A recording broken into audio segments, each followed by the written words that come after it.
Hi everybody, this is Marco, and today I'm going to do a private guitar lesson with Paul Gilbert. Paul's been one of my guitar heroes ever since I was in high school, and I've always wanted to meet him and have a lesson with him, and now I finally have my chance. So let's hop right to it. Okay, so I'm here at the concert venue. Now I just gotta stand outside and wait for a little bit till they call me.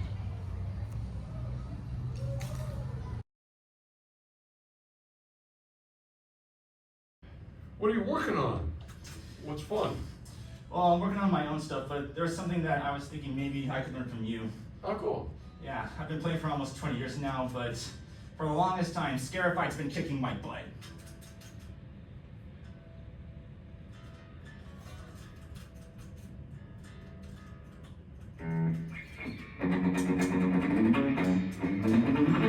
That's odd. Not getting any sound from the amp. Well, I'll get your volume down. Oh. You were tuning it full volume. So like, Oops. you don't need to tune it full volume. Right. Yeah, so for Scarify, I got the gist of this.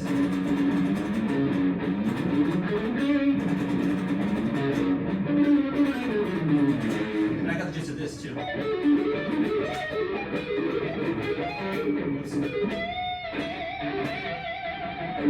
So I'm wondering, for this next part, do you play like this?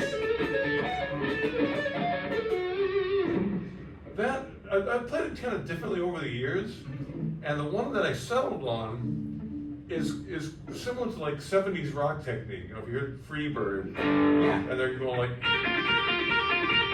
that kind of technique. It's sort of that, but just spread out a little bit with a couple little things in it. So with F sharp, I'm going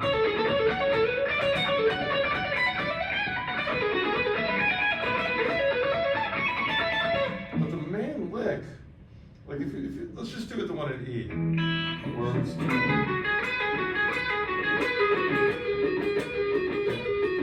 here's the trick: is don't overpick it, because that'll tangle it up. So when I do that's what I pull. But I think you got it. I think that was right. Are you doing that with your pinky or with your ring finger? For this one, I'd play my pinky. Either might work, so it's kind of up to you, but I use the pinky. Well, I know what it is.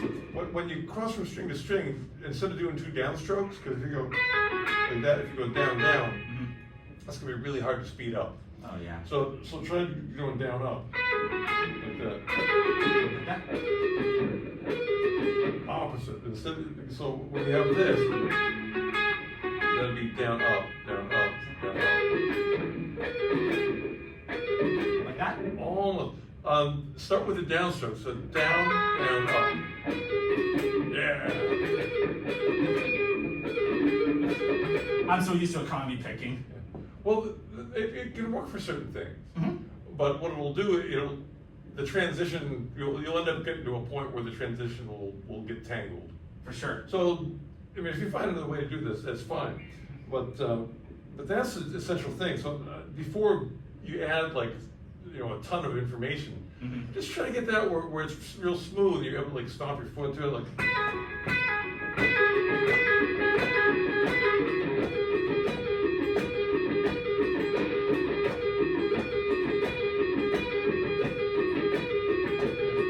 And then the next part. Yeah. Are you picking all You know this? it already. And just let that pause go by. Yeah. And after that, so that's it.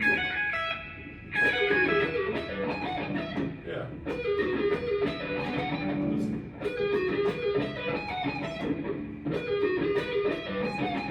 Yeah.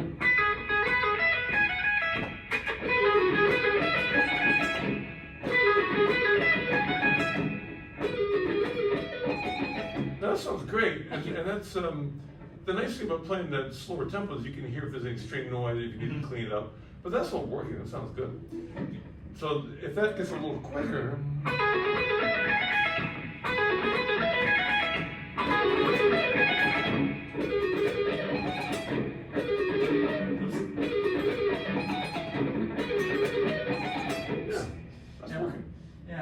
Do you find yourself shifting back and forth between your ring finger and your pinky?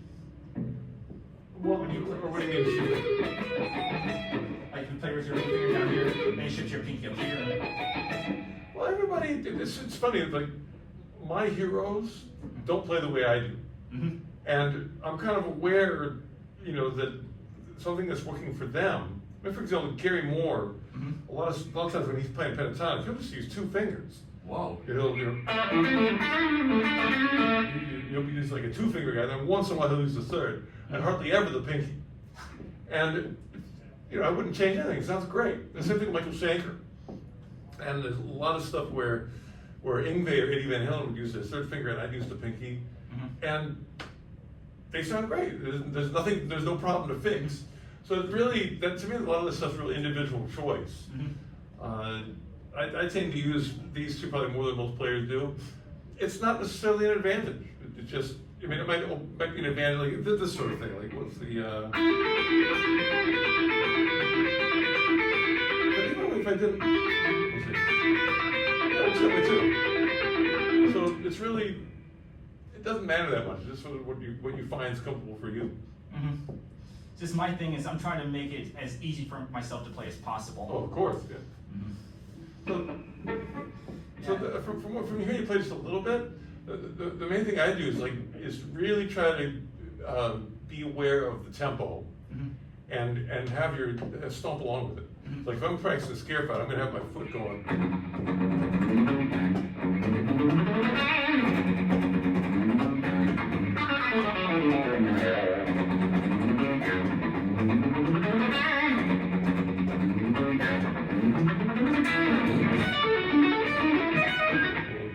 And if I mess up, do it again.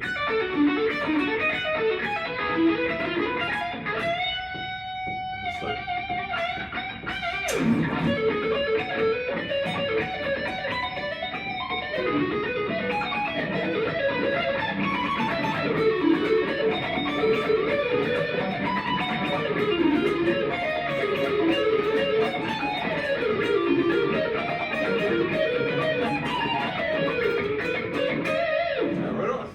I couldn't resist. I had to play along. yeah, absolutely, it's great. Yeah. Thank you. Yeah. So I mean, you know, when you're first jumping in, it's, you know, not everybody stomps their foot, but that's my own. I think I'm always like keeping time and just making sure that, because it evens it out. And without that, a lot of times the things that are easier to play speed up, and then it's you get used to like not playing at even tempo. So that's my advice. One other thing I do is I like to accent notes to start measuring. Just like here, like you could tell which notes I was accenting, right? Yeah, and that one, I mean, that's 16th notes, and it's going by so quick that you know, of course, it's nice to have a good accent, but it's going by so quick that it's not going to have the same dramatic effect as something that's slower. You know, if you're like, you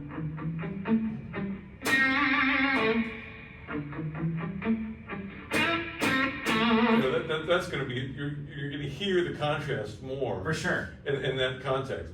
Where if it's, you know, brushing by a million miles an hour, you know, you do your best, but it's not going to read the same way that something with more space in it will. Absolutely. Yeah, that's.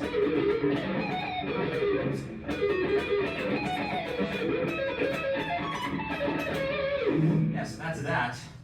Also, I like writing my own music. All right, what sort of stuff are you writing?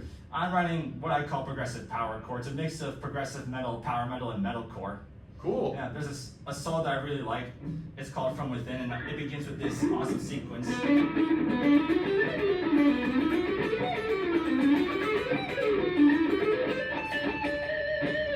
That's all a series of sixths, and I economy pick it all going down. Oh, right on.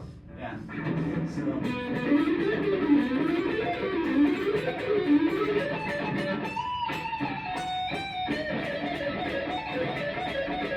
I'll just play the whole solo for you.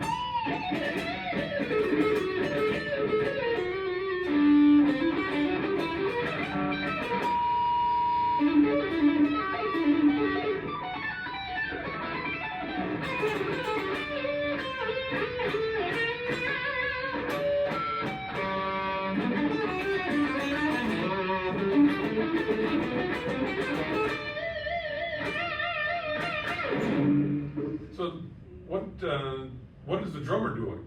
He's just doing basically Can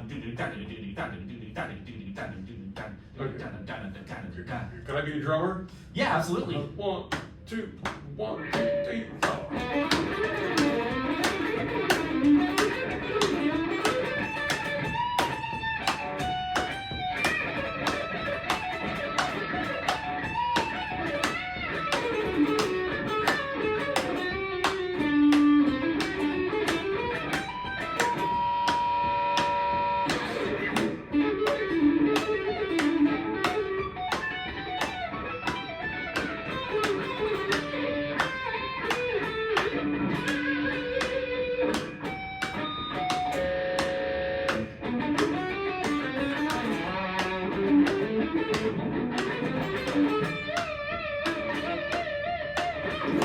That's Yeah, it. well, that made more sense to me because I have a sense of how it relates to the group.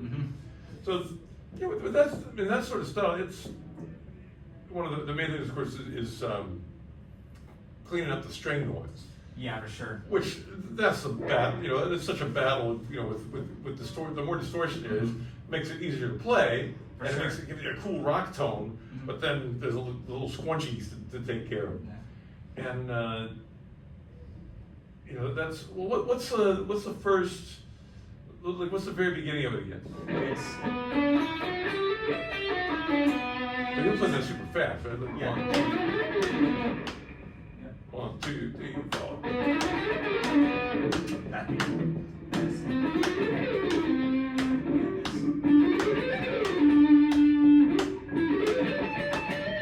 Yeah, that sounds good. So that to me is very simple to be clean. I didn't really hear string noise. If anything in there, I would take a look at the, like when you get to the middle strings, you know, Yeah. around there, vibrato kind of works either way because you're not going to fall off the edge of the neck. Right. You know, if you do vibrato here and it goes up, you know, pushes it off. For If you sure. do vibrato here and it goes down, you know, pulls it over the edge. But there, you actually don't really have a choice. I You know, know. if you do vibrato on this one, you got to go up. And if you do vibrato on this one, you got to go down. But the middle ones can kind of go either way. Pull it down, push it up. But I'm going to recommend when you get to the wrap strings, like you know, all the ones that have a wrap on them, Yeah. instead of pushing those up, try pulling those down. Because I think it's going to put your wrist in a place where it's a little easier to control it. So instead of doing this, do this. Well, that's not a wrap string. Oh. Yeah, there you go. That's it. Yeah. And let me take a look at that note. That's a D, right? Yeah, I mean, yeah, instead of up, try to do it down toward the ground. Yeah.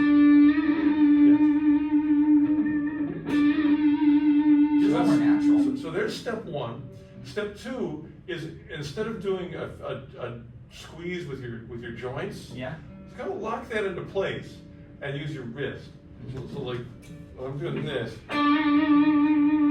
you know, I'm not. Here's a squeeze. Like, look, if I did this, you know, that's like a squeeze like this. Yeah. But I don't want to do that. I want to lock those in, and more like you're turning a key. Right. So the way you do it is this part of your hand is going to touch the bottom of the fretboard, Like this? and you just sort of pull your wrist like that.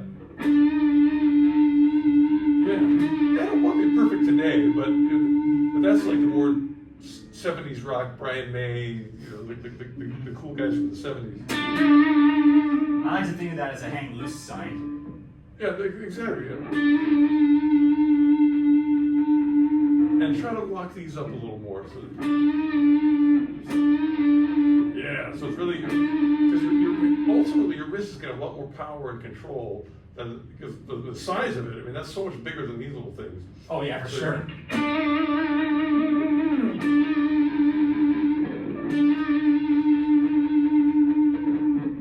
So on all the wrap strings, now on a 7th string, you've got a pretty wide neck. So I'm not sure on the bottom, because obviously the bottom string you have to do that because you can't push it that way. So again, rather than the finger squeeze, try the wrist turn. And I don't know if that's going to work on the 7 strings. It might just be too far of a reach. Well, there you go. A little bit hard to do, but minor changes and then I'll adapt. Yeah. That. But I think that might even out your vibrato a little bit. So try that first phrase, you know, if you're going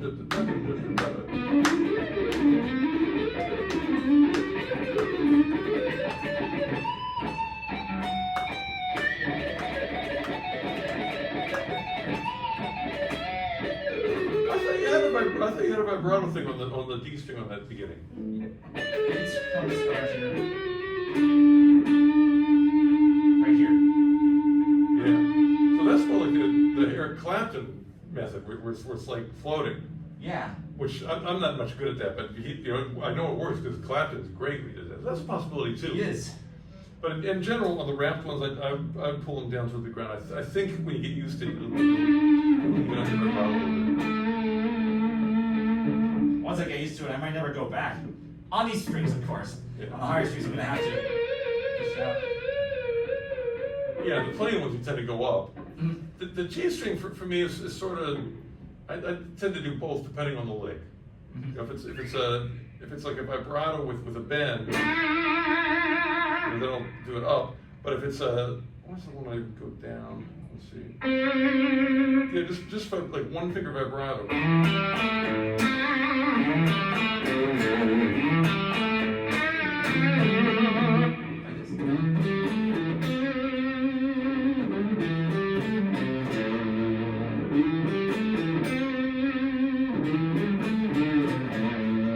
Here's the other difference, and again, this is just my own world. You don't have to do it. You can try it. Is when I'm doing first finger, I'm not doing the tip of the finger because look what that does to my wrist. If I use the tip, my whole wrist comes underneath the guitar. Yeah. You don't want that. If I use the side of the finger, my wrist can go way back. So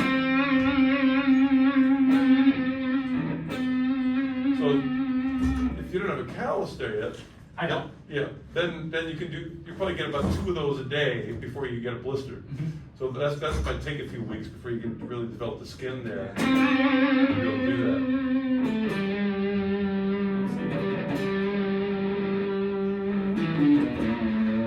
But it's an interesting thing to watch. Like, if you go back on, because now there's so many videos on YouTube, and if you watch like the guys in Thin Lizzy, Yeah. you know, doing with the boys in back of town or whatever, you know, was it?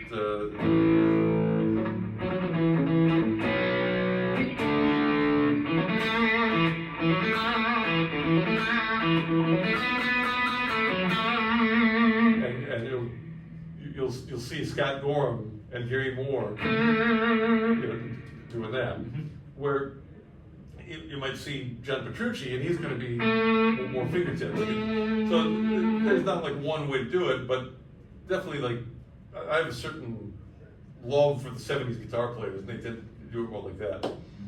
So you know, if you focus in close on the fingers of Jimmy Page, For sure. you know, the Thin Lizzy guys, Hendrix, or B.B. King. There's some great footage of B.B. King doing like a. What's the song? When I first met you, babe, love you just 16, and he's.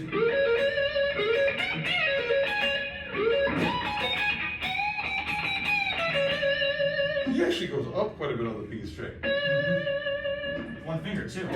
Yeah, and that took me 6 weeks to get that callus. Oh wow. Because I didn't have the up. I could do it down, but I couldn't go up. It was a different part of the skin. I feel like regardless, when I bend on the B string, I feel like I have to bend down or close to my face, even if I'm using. Well, you're safer going up because if it's not going to pull off the edge. That's right. But then again, I've seen Brian May do down, and it sounds great, and he doesn't go off the edge. So that's like that's something I would keep an eye on. Because the reason I keep an eye on it for my own information, but also because I'm always telling students, and I don't want to mislead them.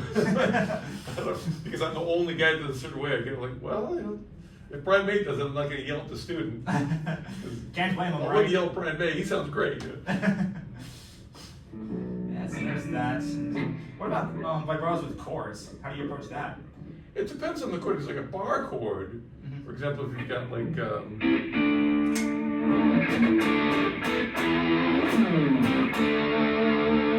Yeah, that's with one finger.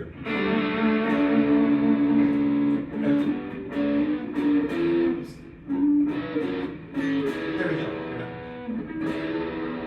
Yeah. Again, for that, I'm gonna have this connected, so there's no space in here. This part I'm gonna have connected so I can use my wrist. You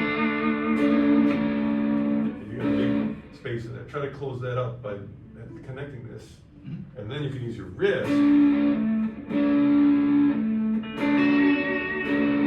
it's not the finger squeeze. Right. You lock the finger and you do the wrist.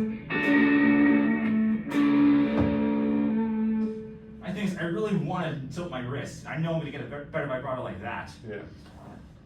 Well, again, you can tell because there's no space in there. I couldn't fit anything there if I tried.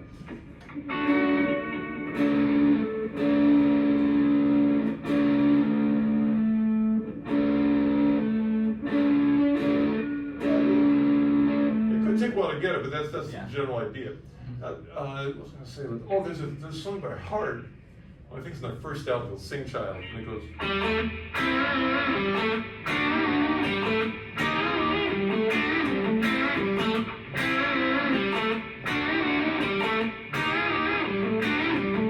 that's a good, just 2-note chord.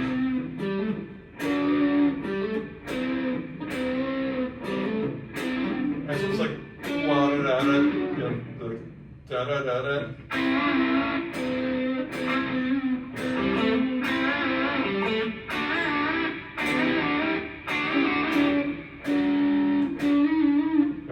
Barring and get all 3 fingers in there.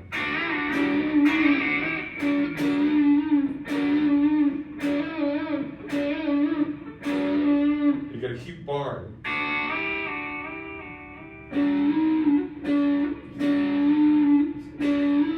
Yeah.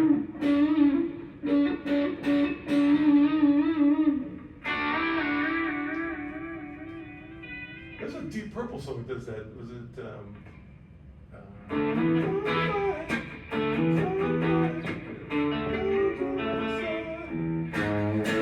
Every end of the solo, Blackmore goes. It's the same kind of thing. That's so cool how he does it. So, and then for a bigger chord, like a giant bar chord, you're kind of stuck. I mean, I might just sort of jiggle my whole wrist around.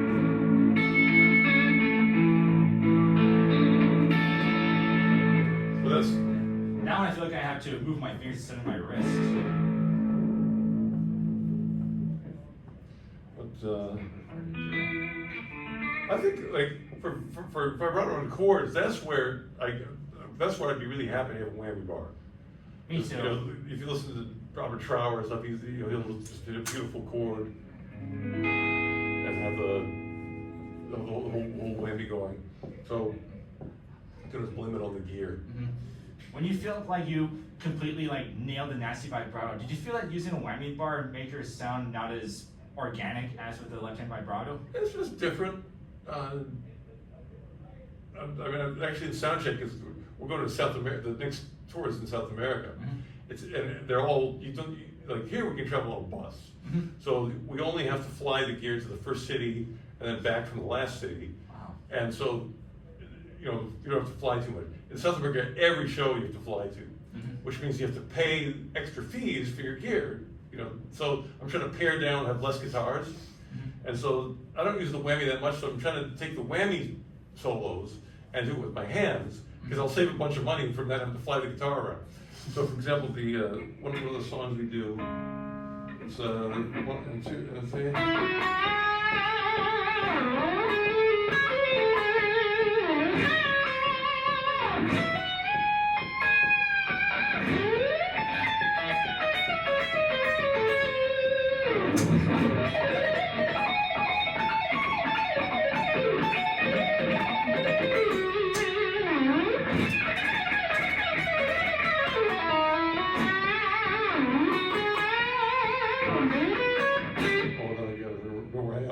This is where the whammy bar solo starts. So, let's see, 1 and 2 and 3.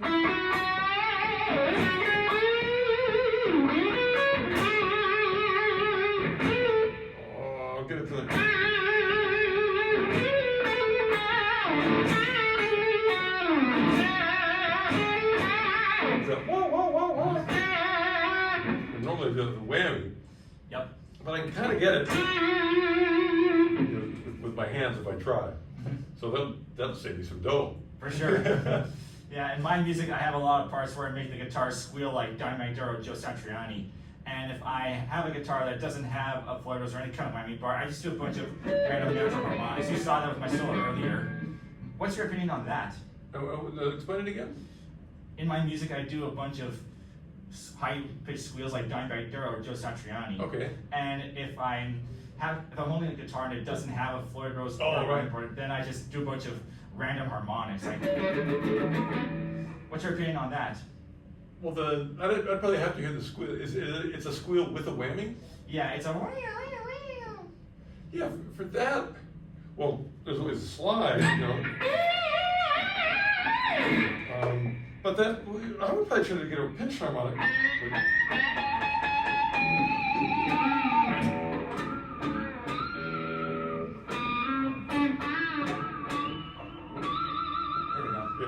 So Randy Rhoads used to do that, like the live version of I Don't Know.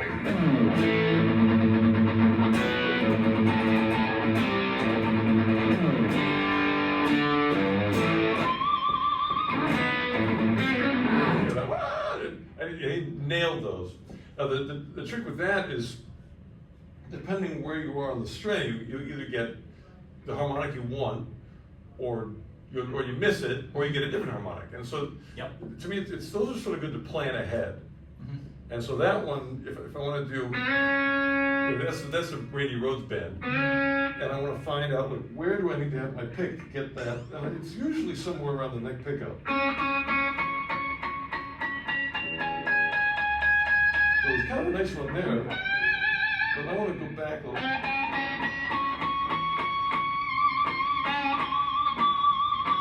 So that was like right on the edge of this part. So if I visualize that, and I know if then I'm likely to get it. Yeah. But that's something I'll plan before. Mm-hmm. Otherwise, a 50% chance I'll miss it, because it's, if I do one here, well, actually that turned out better than I thought. How about this one? Okay, I'm not going to get it because it's not where it lives. For sure. And it also changes with where your left hand is, because as you go like up. We'll see.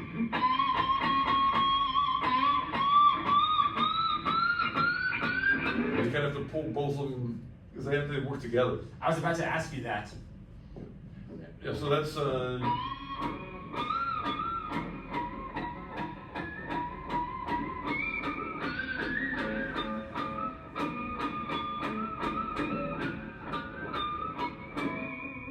we go. That one sounded cool. Yeah, so it's not going to sound exactly the same, but it can sound good. Doesn't need to sound exactly the same. Well, it depends who's in your audience.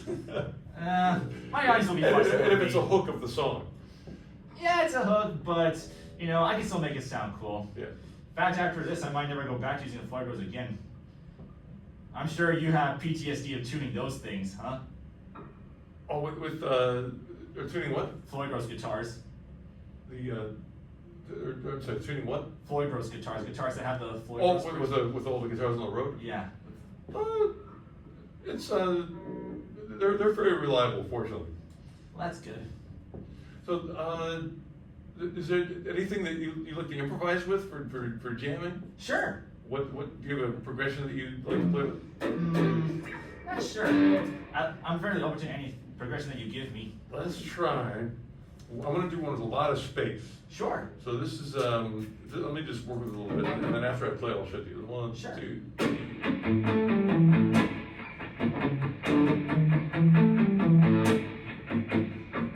So a lot of it, I'm being a drummer. This is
Eventually, you gotta hand it back to me. There you go.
All right. Thank you for jamming with me. That was a blast. And thank you for your time, Paul. It was an honor. Good. All right. Terry's showing up. I think that means it's time for our next lesson. All right. Sounds good to me. Sounded great. Thank you. Rock it and roll. So I just got home after my lesson with Paul Gilbert, and needless to say, it was a lot of fun, and I'm one happy guy right now because I've learned so much that's going to take my guitar playing to new heights. Paul even signed one of my guitars for me here.